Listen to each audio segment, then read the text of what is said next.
अगर कोई आपसे कहे कि एक लिफ्ट है जो आपको ऊपर या नीचे नहीं ले जाती, बल्कि आपको उसी जगह वापस फेंक देती है, और अगर हर बार बाहर निकलने पर दुनिया थोड़ी अलग लगने लगे, तो क्या आप उस लिफ्ट में दोबारा कदम रखेंगे? आज की कहानी एक ऐसे आदमी की है जो एक ऑफिस की लिफ्ट में फंस गया, जहां रियलिटी खुद टूटने लगी। आदित्य एक आईटी सपोर्ट इंजीनियर था। नाइट शिफ्ट करता था। उस रात ऑफिस में वही आखिरी इंसान था। सर्वर रूम लॉक करके वो नीचे जाने के लिए लिफ्ट की तरफ बढ़ा। पूरा फ्लोर सन्नाटे में डूबा था। ट्यूबलाइट्स हल्की हल्की फ्लिकर कर रही थीं। लिफ्ट आई। दरवाजा खुला। आदित्य अंदर गया और ग्राउंड फ्लोर का बटन दबाया। दरवाजा बंद हुआ। लिफ्ट चली। कुछ सेकंड बाद डिंग। दरवाजा खुला। वो बाहर निकला और वही फ्लोर था, वही डेस्क, वही कुर्सियां, वही टूटी हुई नोटिस बोर्ड। आदित्य ने सोचा, शायद बटन ठीक से नहीं दबा। वो वापस लिफ्ट में गया। फिर से ग्राउंड फ्लोर दबाया। दरवाजा बंद। डिंग। दरवाजा खुला। फिर वही फ्लोर। अब उसे अजीब लगा। उसने फ्लोर डिस्प्ले देखा। नंबर था 13। उसे याद नहीं था कि उसका ऑफिस 13वें फ्लोर पर था। उसने मोबाइल निकाला।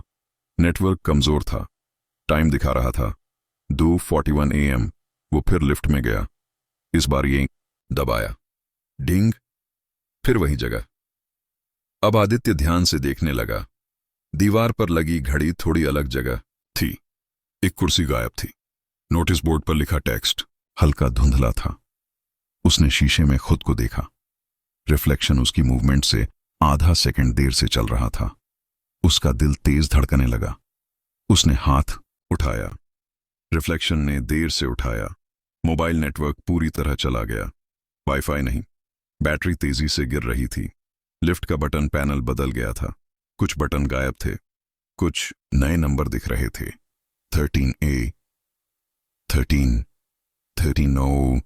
उसे चक्कर आने लगा। लाइट अचानक इमरजेंसी मोड में चली गई। पीली रोशनी, लंबी परछाइयां। आदित्य को लगने लगा कि वो किसी गलत लेयर में फंस गया है। हर बार जब लिफ्ट खुलती, ऑफिस थोड़ा और अजीब हो जाता। कभी दरवाजा दाईं तरफ होता, कभी बाईं, कभी कॉरिडोर लंबा, कभी छोटा। उसने चिल्लाने की कोशिश की, लेकिन आवाज गूंजकर उसी तक वापस आ गई। उसने शीशे में देखा। अब एक नहीं, 3 रिफ्लेक्शन दिख रहे थे। तीनों थोड़ा अलग टाइम में मूव कर रहे थे। लिफ्ट अचानक रुकी। डिस्प्ले पर कुछ लिखा आया, ओरिजिनल फ्लोर स्क्रिप्ट। आदित्य को समझ में आया, लिफ्ट ने असली रियलिटी को छोड़ दिया था। अब वो एक करप्टेड लेयर में था। हर लूप उसे और दूर ले जा रहा था। एक छोटा सा नोटिस बोर्ड चमका, exit only on first loop. वो घबरा गया। पहला लूप तो कब का निकल चुका था। उसने आखिरी बार बटन दबाया। आंखें बंद कर लीं। दरवाजा खुला। एक लंबा कॉरिडोर, अंधेरा, दूर कहीं हल्की रोशनी। उसने कदम बढ़ाया। पीछे से लिफ्ट की घंटी बजी। डिंग। वो पलटा। लिफ्ट गायब थी। कॉरिडोर भी बदल रहा था। दीवारें सांस ले रही थीं और उसकी परछाई अब उससे आगे चल रही थीं। कहानी वहीं रुकती नहीं, क्योंकि अगली रात कोई और उस लिफ्ट में चढ़ेगा। कुछ जगहें रास्ता नहीं होती, वो जाल होती हैं। अगर कोई आपसे कहे कि एक बस है जो आपको घर ले जाती है, लेकिन कभी आपको आपके स्टॉप पर उतारती ही नहीं, तो आप शायद हंस देंगे। लेकिन अगर वही बस आपको हर 7 मिनट में उसी जगह वापस लाने लगे, अगर उसी बस में बैठे लोग हर बार वही बातें दोहराने लगें, और अगर समय खुद चलना बंद कर दे, तो आज की कहानी ऐसी ही एक बस की है जो चलती तो है, लेकिन कहीं पहुंचती नहीं। रोहित एक नाइट शिफ्ट जॉब करता था। आईटी सपोर्ट में काम करता था। हर रात लगभग 2:30 बजे उसकी शिफ्ट खत्म होती थी। उस दिन भी हुआ, थका हुआ शरीर, भारी आंखें और दिमाग बस घर पहुंचने की जल्दी में। स्टॉप पर सिर्फ एक ही बस खड़ी थी, रूट नंबर 45। ये वही आखिरी बस थी जो उसे घर तक ले जाती थी। आसपास बहुत कम लोग थे। हल्की ठंडी हवा चल रही थी। स्ट्रीट लाइट्स पीली रोशनी में कांप रही थीं। रोहित बस में चढ़ गया। बस लगभग खाली थी। पीछे एक बूढ़ी औरत बैठी थी। खिड़की के पास एक लड़का हेडफोन लगाए बैठा था। ड्राइवर आगे चुपचाप स्टीयरिंग पकड़े हुए था। बस धीरे धीरे चल पड़ी। सड़क सुनसान थी। शहर जैसे सो चुका था। रोहित ने मोबाइल निकाला। बैटरी 28% थी। उसने सोचा बस घर पहुंच जाए, फिर आराम। करीब 7 मिनट बाद बस एक स्टॉप पर रुकी। नाम था शांति नगर क्रॉसिंग। रोहित ने खिड़की से बाहर देखा। अंधेरा, बंद दुकानें, वही पीली लाइट। कोई उतरा नहीं, कोई चढ़ा नहीं। बस फिर से चल पड़ी। रोहित ने ध्यान नहीं दिया, लेकिन फिर करीब 7 मिनट बाद बस फिर उसी स्टॉप पर रुकी। शांतिनगर क्रॉसिंग। रोहित को हल्की सी हैरानी हुई। शायद 2 स्टॉप पास पास होंगे, उसने सोचा। लेकिन बोर्ड वहीं था, लाइट वहीं थी, सड़क वहीं लग रही थी। उसने मोबाइल देखा। नेटवर्क थोड़ा कमजोर था। बस फिर चल पड़ी। तीसरी बार भी बस उसी स्टॉप पर रुकी। अब रोहित बेचैन हो गया। उसने आसपास देखा। बूढ़ी औरत खिड़की से बाहर देख रही थी, जैसे कुछ भी अजीब नहीं। हेडफोन वाला लड़का मोबाइल स्क्रॉल कर रहा था, लेकिन उसकी उंगलियां आप वही मूवमेंट बार बार कर रही थीं। रोहित ने उससे पूछा, भाई, ये बस बार बार यही स्टॉप पर क्यों रुक रही है? लड़के ने कोई जवाब नहीं दिया। हेडफोन निकाला भी नहीं। रोहित ने बूढ़ी औरत से पूछा, मां जी, आपने नोटिस किया? वो धीरे से बोली, अगला स्टॉप आने वाला है। बस वही लाइन, एकदम सपाट आवाज में। रोहित के शरीर में सिहरन दौड़ गई। रोहित ने मोबाइल देखा। टाइम था 2:47 AM। कुछ देर बाद मेरी नजर फिर घड़ी पर पड़ी। रात के 2:47 हो रहे थे। पर अजीब बात यह थी कि समय सुई की नोक पर अटक गया था। वक्त आगे बढ़ने का नाम ही नहीं ले रहा था। बैटरी अब 22% थी। नेटवर्क लगभग गायब। उसने कैमरा ऑन किया और वीडियो रिकॉर्ड करना शुरू किया। बस फिर उसी स्टॉप पर रुकी। शांतिनगर क्रॉसिंग। रोहित ने वीडियो में कैद कर लिया। उसने सोचा, अगर यह सपना है तो टूटेगा। उसने खुद को चुटकी काटी। दर्द हुआ। यह सपना नहीं था।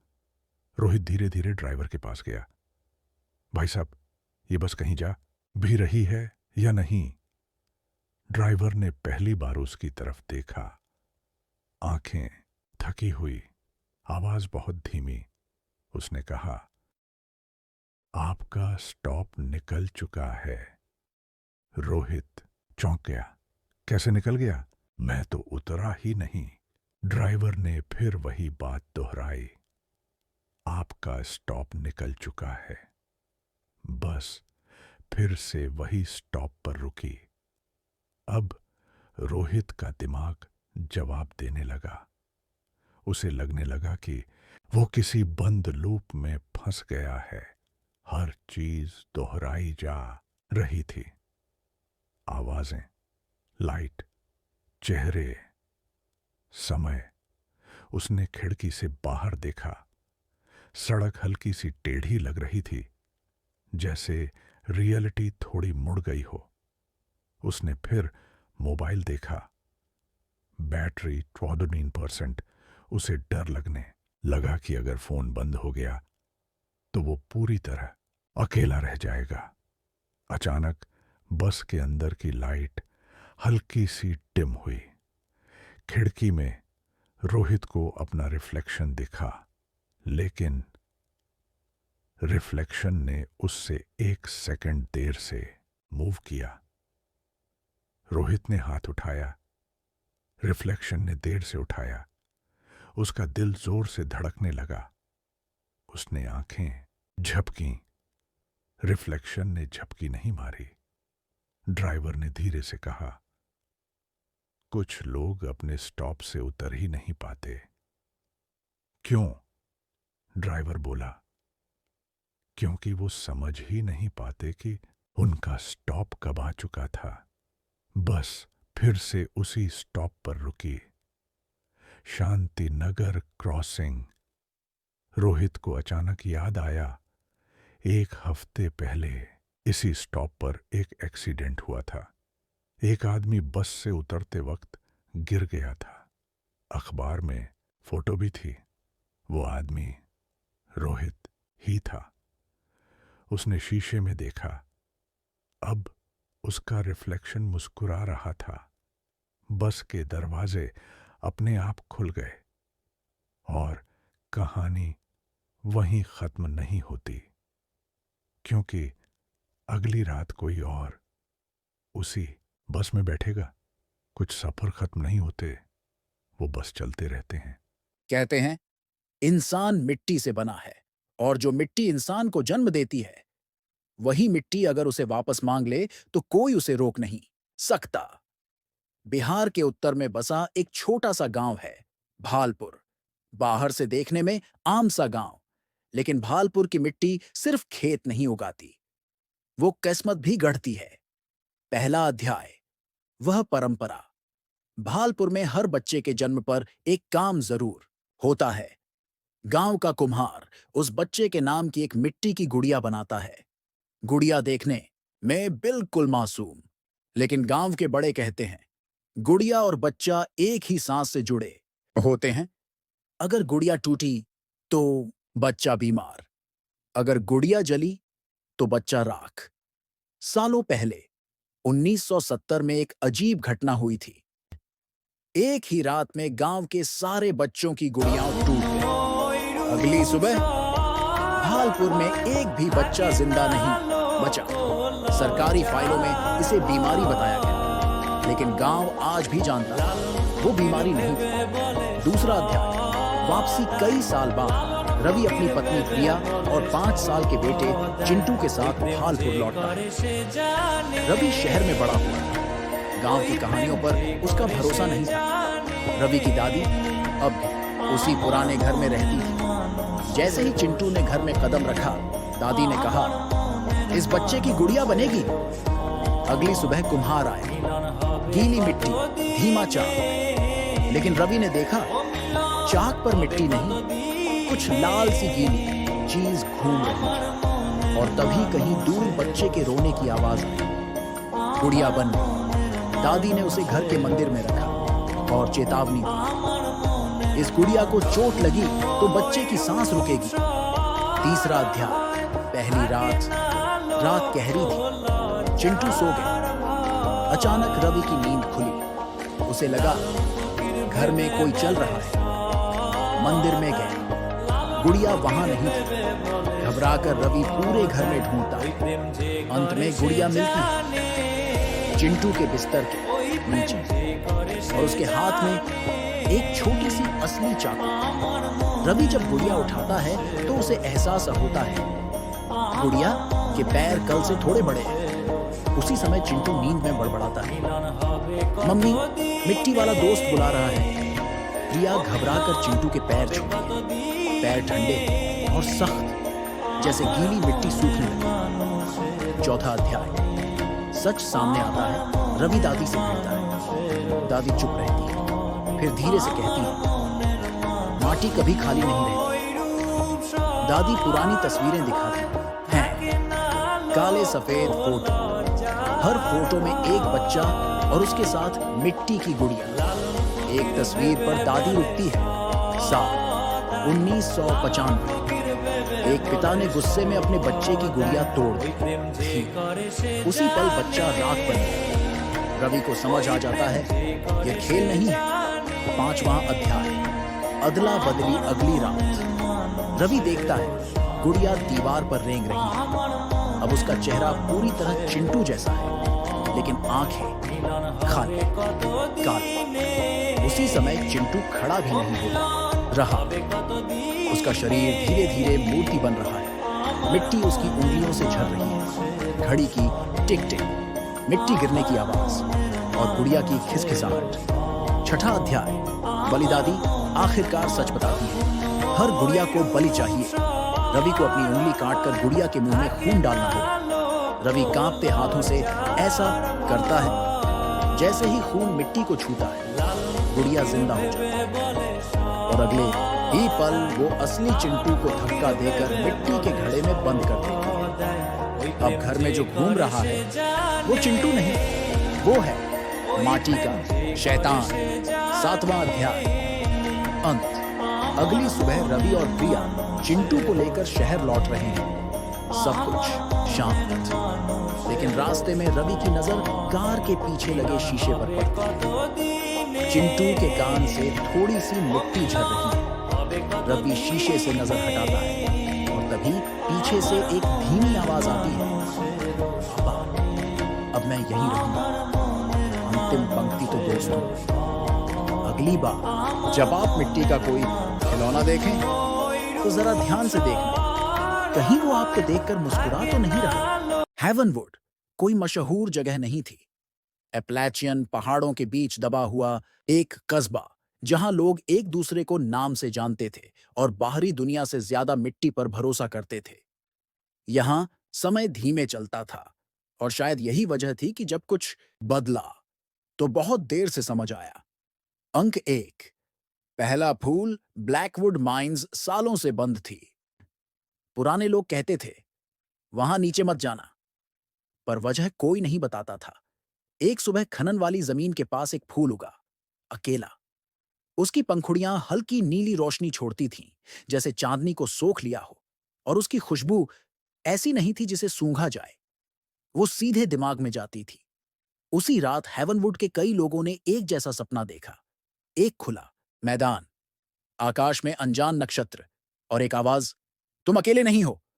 सुबह लोग मुस्कुरा रहे थे। बरसों बाद लोगों ने कहा, मैंने चैन की नींद सोई। डॉक्टर सारा ने इसे सामूहिक राहत समझा। उसने नोट किया, लोग कम दवाइयां मांग रहे थे। फूल बढ़ता गया, 1 से 10, 10 से सैकड़ों। अंक 2। सपनों का साझा होना। अब सपने सिर्फ सपने नहीं थे। लोग एक दूसरे से कहते, कल रात तुम भी वहीं थे, है ना? और सब एक ही जगह का वर्णन करते।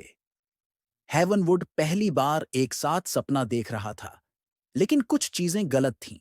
लोग दिन में सुस्त रहते, काम में मन नहीं लगता, जैसे असल जिंदगी बोझ बन गई हो। त्वचा पर नीले से निशान, आंखें रोशनी से जलती। फिर बिली गायब हो गया, एक मासूम बच्चा। वो घंटों फूलों के खेत में खेलता था। जहां आखिरी बार उसे देखा गया, वहां फूल काले पड़ चुके थे, जैसे कुछ खींच लिया गया हो। अंक 3। सच की परछाई। सारा ने पुरानी लोक कथाएं खंगालनी शुरू की।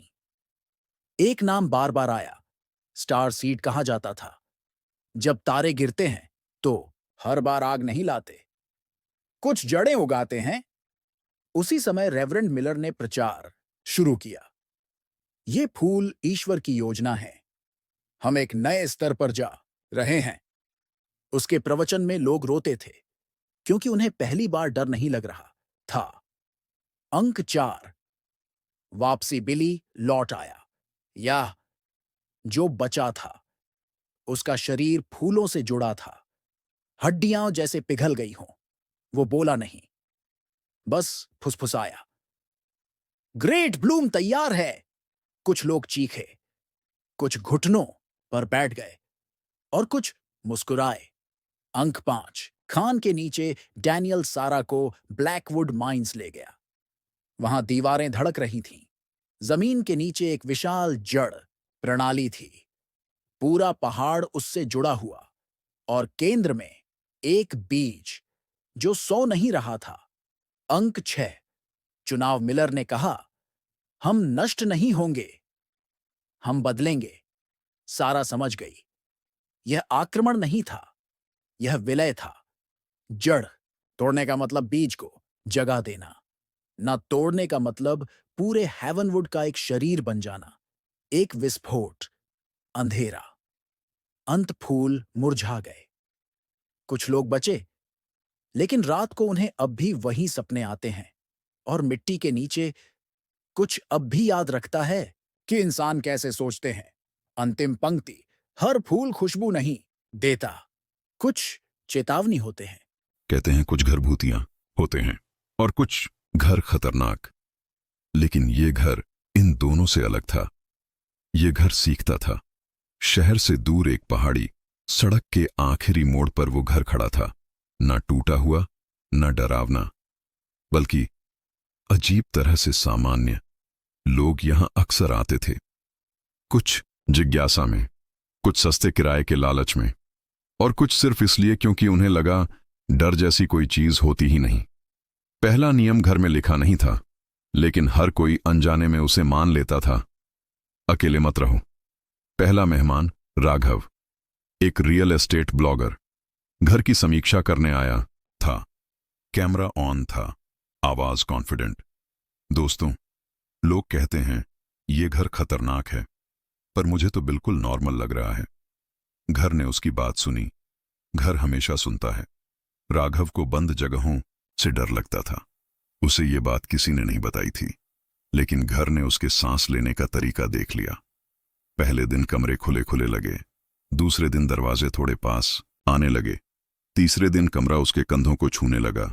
राघव ने हंसकर कहा, शायद मेरा भ्रम है। घर ने और सीखा। जब राघव भागने की कोशिश करता, दरवाजा खुलता, लेकिन उसी कमरे में दीवारें धीरे धीरे उसकी तरफ सरकती रहीं। कोई चीख नहीं, कोई हमला नहीं, बस सांस लेने की जगह कम होती गई। जब लोग घर पहुंचे तो राघव नहीं मिला, लेकिन जिस कमरे में वो रहता था, वहां दीवारें अजीब तरह से इंसानी पसलियों जैसी मुड़ी हुई थीं। दूसरा मेहमान मीरा, एक आर्किटेक्चर की छात्रा। उसे ऊंचाई से डर लगता था, लेकिन उसे ये डर किसी को बताना पसंद नहीं था। घर ने उसके कदमों की गिनती की, सीढ़ियों पर उसकी पकड़ देखी। पहली रात उसका कमरा ग्राउंड फ्लोर पर था, दूसरी रात सीढ़ियां अपने आप ऊपर की ओर ले जाने लगीं, तीसरी रात रेलिंग थोड़ी ढीली थी, बहुत ज्यादा नहीं, बस इतनी कि भरोसा टूट जाए। मीरा गिरी नहीं, उसने छलांग लगाई, क्योंकि घर ने उसे वो एहसास दे दिया था, गिरने से पहले कूदना बेहतर है। अगले दिन घर की खिड़कियों में एक नया पैटर्न दिखा। कांच ऊंचाई से देखने जैसा डिजाइन बन चुका था। तीसरा मेहमान अजय, उसे आईनों से लगाव था। हर जगह अपना रिफ्लेक्शन देखना। घर ने उसकी आंखों का ठहराव नोट किया। आईने पहले सिर्फ दिखाते थे, फिर थोड़ा देर से दिखाने लगे। अजय हिलता, रिफ्लेक्शन 1 सेकंड बाद, फिर रिफ्लेक्शन मुस्कुराया। जब अजय नहीं मुस्कुरा रहा था, घर ने आईने को दरवाजा बना दिया। अजय को खोजते हुए लोग आईने तक पहुंचे। आईना अब दीवार का हिस्सा था, लेकिन उसके भीतर किसी की उंगलियां कांच को खुरच रही थीं। सच का एहसास चौथा। मेहमान मैं था, मुझे डर नहीं लगता था। कम से कम मुझे ऐसा लगता था। मैंने देखा, इस घर में कोई लाश नहीं थी, कोई खून नहीं, कोई हत्या के निशान नहीं, क्योंकि घर मारता नहीं था, घर समाहित करता था।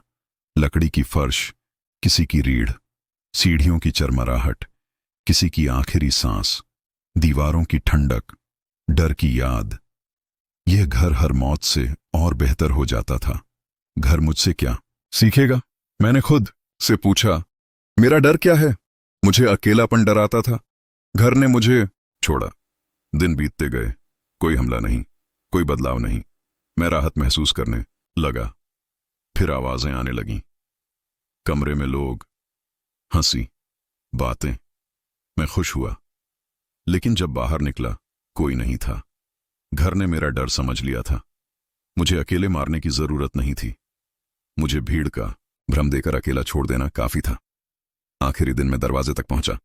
दरवाजा खुला था, सड़क दिख रही थी। मैंने पीछे देखा, घर शांत था। मैं बाहर निकला। एपिलॉग 6 महीने बाद मैंने एक नया घर खरीदा, सस्ता, शांत। पहली रात लकड़ी की फर्श थोड़ी सी चरमराई। दीवार पर एक लाइन उभरी, तुम हमें समझते हो। और तभी मुझे एहसास हुआ, कुछ घर जगह नहीं होते, कुछ घर तुम्हें पढ़ते हैं। 31 दिसंबर की रात, वो रात जब पूरी दुनिया एक साथ गिनती है। 10, 9, 8। लेकिन बहुत कम लोग जानते हैं कि यही वो पल होता है जब वक़्त की दीवार सबसे कमजोर होती है। कहा जाता है, जब हर घड़ी एक ही सेकंड पर पहुंचती है तो समय खुद सांस लेता है, और अगर कोई उस सांस के बीच फंस जाए तो वो कभी बाहर नहीं निकलता। एक अफवाह 1990 में उत्तर भारत का एक छोटा सा शहर ठीक 31 दिसंबर की रात 1 मिनट के लिए गायब हो गया था। कोई धमाका नहीं, कोई शोर नहीं, बस 1 मिनट बाद शहर वापस आया। लेकिन उस 1 मिनट में शहर से 4 लोग कम हो चुके थे। सरकार ने इसे रिकॉर्ड में पावर फेलियर लिख दिया, लेकिन लोकल लोग आज भी कहते हैं वो शहर नहीं गया था, वो वक्त के अंदर चला गया था। 4 दोस्त आर्यन, कबीर, मीरा और सना, चारों दोस्त न्यू ईयर मनाने के लिए एक दूर के हिल स्टेशन पहुंचे थे। जगह का नाम था हेरिटेज रिजॉर्ट। पुरानी इमारत, पहाड़ों के बीच छुपी हुई, नेटवर्क मुश्किल से आता था, पर यही तो मजा था। रिसेप्शन पर एक बूढ़ा केयरटेकर बैठा था, ज्यादा ही उसकी जागी आंखें हुई लग कुछ रही थी। उसने चाबियां देते हुए कहा, बेटा, आज 12 बजे के बाद कमरे से बाहर मत निकलना। कबीर हंसा, क्यों अंकल, भूत वूत? बूढ़े ने धीरे से कहा, और अगर किसी ने पीछे से आवाज दी तो मुड़ना मत। उसकी आवाज में मजाक नहीं था। केस फाइल रात के खाने के बाद आर्यन को लॉबी में एक पुरानी अलमारी मिली।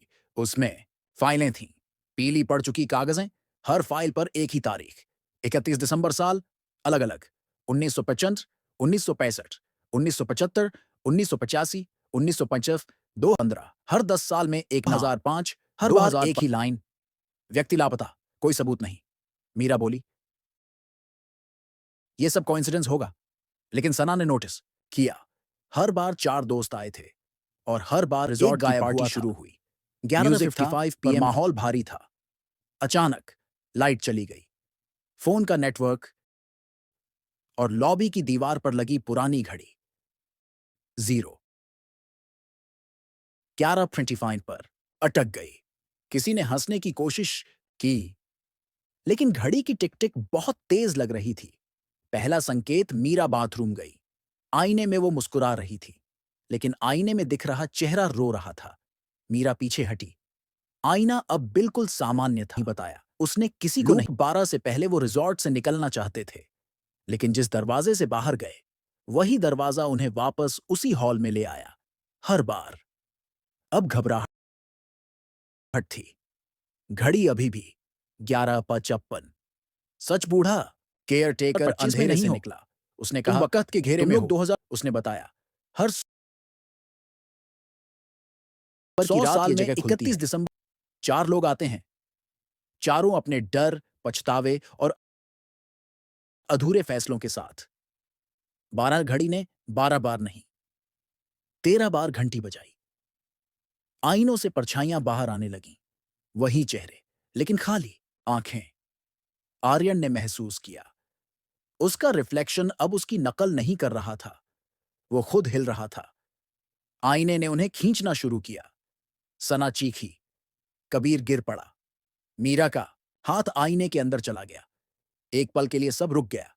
केयरटेकर बोला, 4 में से एक को रुकना होगा, बाकी वक़्त के साथ लौट सकते हैं। कोई चुनाव नहीं किया गया, लेकिन वक़्त ने खुद चुन लिया। सुबह 1 जनवरी, धूप निकली, रिजॉर्ट शांत था। 3 दोस्त लॉबी में बैठे थे, चौथा नहीं था। रजिस्टर में 4 नाम लिखे थे। बूढ़े ने एक नाम पर लाइन खींच दी। उसने कहा, नया साल सबके लिए नहीं आता। आखिरी दृश्य, बेसमेंट में एक नई फोटो टंगी थी। साल 2025। 4 दोस्त, एक चेहरा आईने जैसा, धुंधला। अंतिम वाक्य कहते हैं, जब पूरी दुनिया नए साल का स्वागत कर रही होती है, तभी वक्त किसी को अलविदा कह रहा होता है। उस रात हम सिर्फ वक्त काटने के लिए खेल रहे थे। पुराने शहर का वो आखिरी मकान, धूल से भरा कमरा और हम 4 दोस्त। हमने मोमबत्तियां जलाईं और बीच में रखा वो लकड़ी का वीजा बोर्ड। हमें लगा था कि ये सब महज एक अंधविश्वास है, एक मजाक है। हमें क्या पता था कि हम मजाक नहीं बल्कि एक सौदा कर रहे थे। मैंने कांपती उंगलियों से प्लैंचेट को छुआ और पूछा, क्या यहां कोई है? अचानक कमरे का तापमान गिर गया। प्लैंचेट किसी अदृश्य शक्ति के दबाव से हिलने लगा। हम हंसे। हमें लगा कोई दोस्त शरारत कर रहा है। लेकिन फिर वो इतनी तेजी से घूमने लगा कि हमारी उंगलियां छिलने लगीं।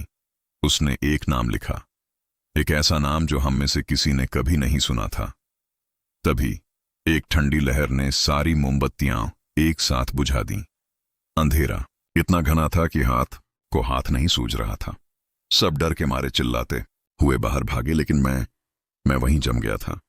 मेरा शरीर पत्थर का हो चुका था।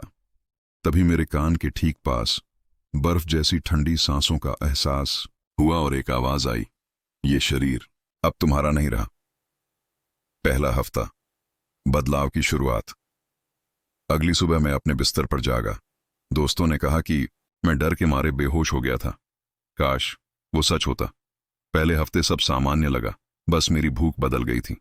पके हुए खाने की गंध से मुझे उल्टी आने लगी। लेकिन जब मैंने फ्रिज में रखा कच्चा मांस देखा तो मेरे मुंह में पानी आ गया। मैं खुद को उसे बिना पकाए खाते हुए देख रहा था, जैसे मेरे अंदर कोई जानवर जाग रहा हो। दूसरा हफ्ता, आईने का सच। दूसरे हफ्ते जब मैं आईने के सामने खड़ा हुआ तो मुझे अपनी शक्ल अजनबी लगने लगी। मेरी आंखें धंस गई थीं और पुतलियां इतनी फैल गई थीं कि सफेद हिस्सा गायब होने लगा था। मुझे लगा शायद थकान है या वो रात का सदमा, पर सच तो ये था कि अंदर कुछ और फिट हो रहा था। तीसरा हफ्ता, आवाज और परछाई। तीसरे हफ्ते तक मेरी आवाज मेरी नहीं रही। जब मैं बोलता तो शब्द मेरे दिमाग से पहले बाहर आ जाते। एक रात मैंने देखा कि मेरी गर्दन की नसें केंचुओं की तरह रेंग रही थीं। नींद अब सुकून नहीं बल्कि एक जंग बन चुकी थी। हर रात एक ही सपना, मैं जमीन पर बेबस पड़ा हूं और कोई काला साया मेरी चमड़ी फाड़कर बाहर आ रहा है। मैंने चिल्लाकर अपना नाम पुकारा, कौन हो तुम? मेरे ही गले से एक गूंजती हुई आवाज आई, वो नाम अब पुराना हो गया, अब इसकी कोई जरूरत नहीं। चौथा हफ्ता, नियंत्रण का अंत। चौथे हफ्ते मेरे हाथ मेरे वश में नहीं रहे। मैं लिखना चाहता पर हाथ खंजर उठा लेते।